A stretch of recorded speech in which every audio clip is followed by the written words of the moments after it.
Hello, I'm Michael Mills, your candidate for New York Senate 54, and I want to share some thoughts on Labor Day.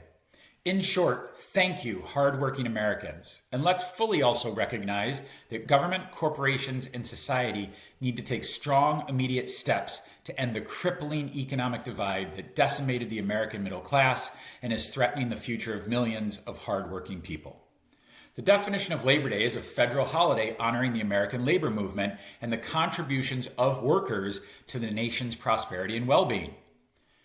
We take one day to celebrate hardworking Americans and then do little to back that up with real policy and investment the rest of the year. Let's consider some sobering statistics. U.S. gross domestic product growth has outpaced wage growth by 63% the past 50 years, when previously GDP and wages expanded at the same rate. The American middle class of 1970 received 62% of the country's aggregate income. Today, it's 42%.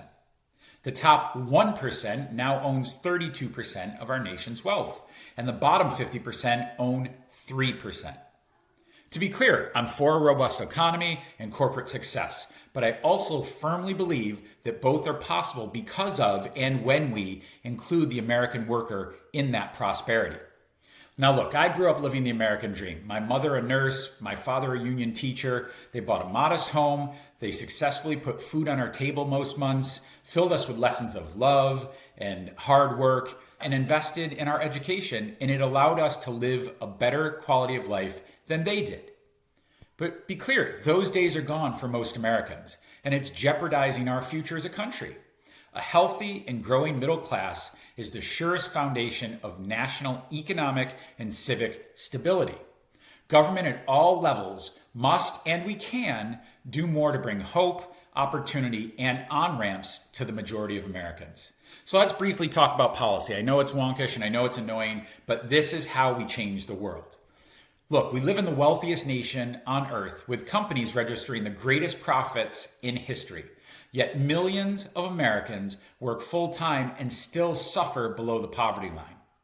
We must raise the minimum wage now, and by a lot. More Americans are doing hard, hourly work than ever before, and we're expecting them to build a life on $7.25 an hour, which is the federal minimum wage. We must institute a $20 plus federally mandated minimum wage.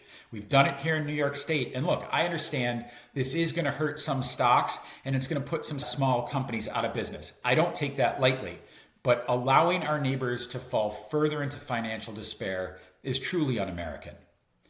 2, government must also care for those who care for us, the people who raise our kids, treat the sick, and care for our seniors. And the majority of those, by the way, are women. The U.S. is one of only 6 countries that don't offer paid family leave, while most developed nations offer 17 weeks. We must change this. The child tax credit, it's another tool which we deployed on a temporary basis during COVID, and it dropped 3.7 million kids out of poverty, and it cut hunger in our country by 25%. Now, politics ended it, and we must bring it back to eradicate child poverty, which is a scourge on our country. And we must lean into temporary part-time status and flexible schedules. COVID pandemic made this a real part of our world, and we need to lean into it and make it commonplace. And lastly, state and local governments must make the critical investments to provide quality education, clean drinking water, accessible housing, safe neighborhoods, sustainable environments, and affordable energy bills. There's no way around it. America is divided. Years of financial stress and dwindling prospects forced many of us to see America as a finite pie. There's a deeply held fear that I get less if you get more, instead of remembering that America is best when company profits and labor wages rise together. So today, enjoy your barbecue, spend time with family. Tomorrow, we get back to work, individually and for the betterment of the country we love. I'm your candidate for New York Senate 54. We need a seat at the table, and I will fight every day to make sure we rise together.